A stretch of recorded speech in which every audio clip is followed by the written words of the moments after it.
अभी पहुंच गए नेपाल के पेविलियन, जो एक सकाफती मुल्क है।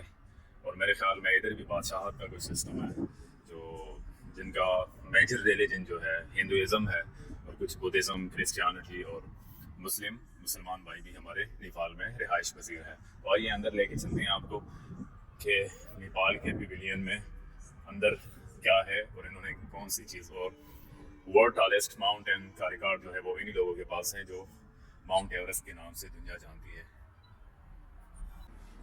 और ये जो है ये नेपाल का फ्लैग है, झंडा है। ये है कुछ इनकी ट्रेडिशनल चीज़ें, बहुत प्यार के साथ इन्होंने बनाई हुई हैं। ये कुछ चादरें हैं।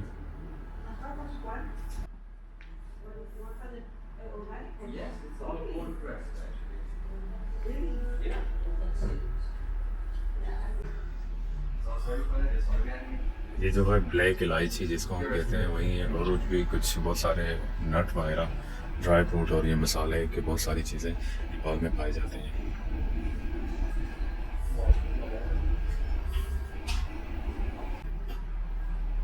और ये सारे जितने भी ग्रीन टी या लेमन ट्री वगैरह है, ये बिल्कुल नेपाल से सर्टिफाइड है। इनका गार्डन जो है वो नेपाल में मौजूद है। बहुत सारे किस्म की चाय ये लोग प्रोड्यूस करते हैं।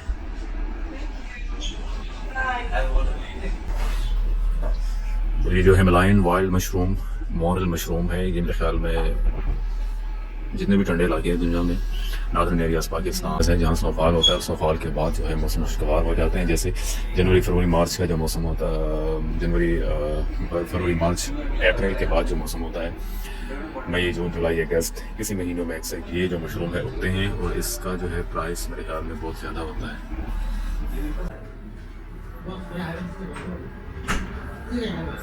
और ये मैंने बिल्कुल डिस्प्ले पर जो है अपने मज़हब का, अपने धर्म का जो है, जो भी हिस्टोरिकल तारीख जुड़ी होगी इन चीज़ों के साथ वो लगाया हुआ है।